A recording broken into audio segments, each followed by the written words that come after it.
नमस्कार दोस्तों, आप सभी का स्वागत है आपके अपने YouTube चैनल पर। आज की इस वीडियो में दोस्तों आपके लिए हम लेकर आए हैं EPFO का नया फैसला और इसके बारे में यहाँ पर हम आपको बताने वाले हैं। प्राइवेट कर्मचारियों को मिलेगा ज़्यादा पेंशन और ऐसे होगा बदलाव। तो इन सभी पॉइंट्स के बारे में यहाँ पर हम डिस्कस करने वाले हैं। तो आइए दोस्तों आज की इस वीडियो को स्टार्ट करते हैं। वीडियो स्टार्ट करने से पहले अगर दोस्तों आप चैनल पर पहली बार आए हैं तो चैनल को सब्सक्राइब कर लें, साथ में बेल आइकन को अंडर प्रेस कर लें जिससे डेली की डेली जो हमारी वीडियोस आती हैं उनकी जानकारी आपको मिल सके। तो अब दोस्तों आइए आज की इस वीडियो को स्टार्ट करते हैं।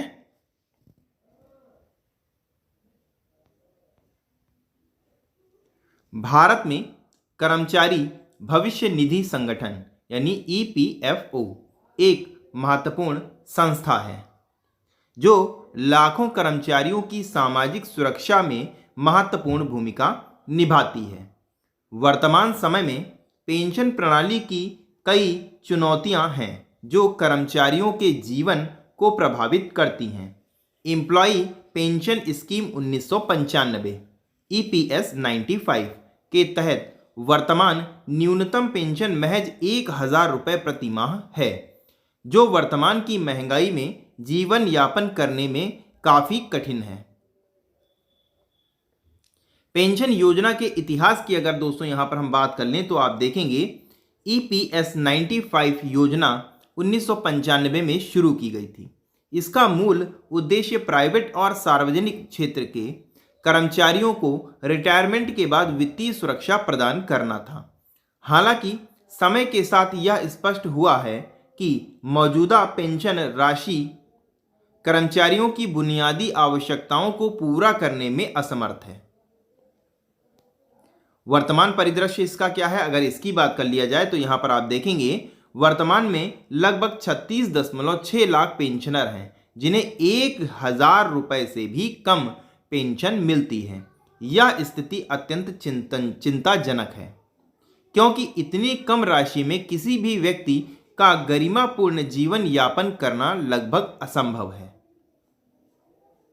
प्रस्तावित बदलाव एक नई आशा, क्या है नई आशा, यहां पर देखेंगे EPS 95 राष्ट्रीय एजिटेशन समिति ने एक महत्वपूर्ण प्रस्ताव रखा है।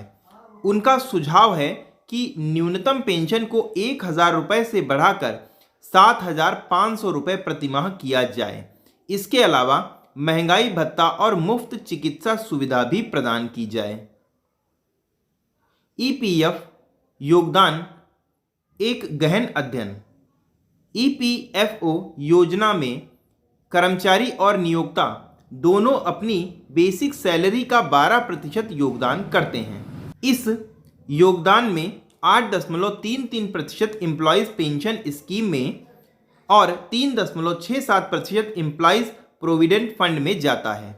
यह एक जटिल प्रक्रिया है जो कर्मचारियों की दीर्घकालिक वित्तीय सुरक्षा को सुनिश्चित करने का प्रयास करती है।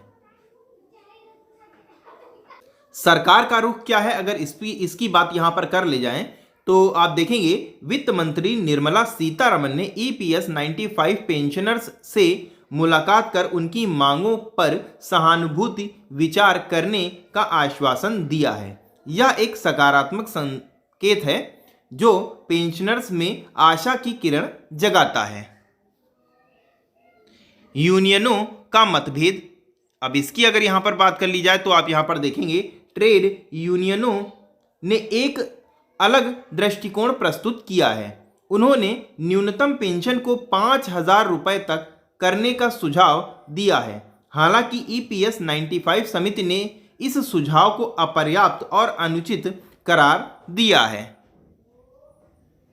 संभावित लाभ की यहां पर हम बात करेंगे तो आप देखेंगे अगर यह प्रस्ताव लागू होता है तो इसके कई महत्वपूर्ण लाभ हो सकते हैं। बढ़ी हुई पेंशन रिटायरमेंट के बाद वित्तीय सुरक्षा प्रदान करेगी। मुफ्त चिकित्सा सुविधा स्वास्थ्य देखभाल के खर्च को कम करने में मदद करेगी। महंगाई भत्ता जीवन की बढ़ती लागत से निपटने में सहायक होगा।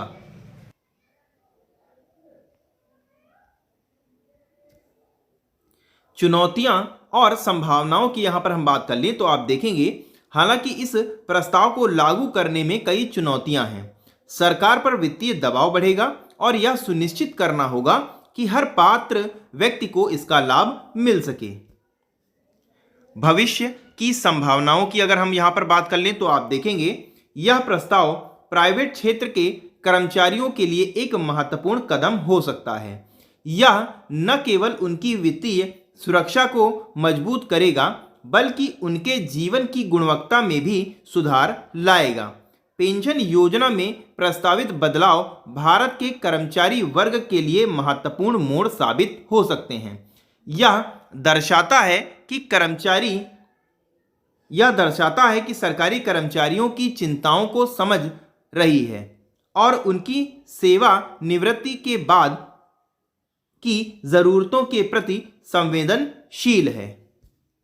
तो इन कुछ बिंदुओं पर हैं जिन पर सरकार को देखना है। तो देखने वाली बात यह रहेगी कि क्या बजट पेश होने के बाद अब इन योजनाओं में कुछ सरकार की तरफ ध्यान जाता है या नहीं जाता है।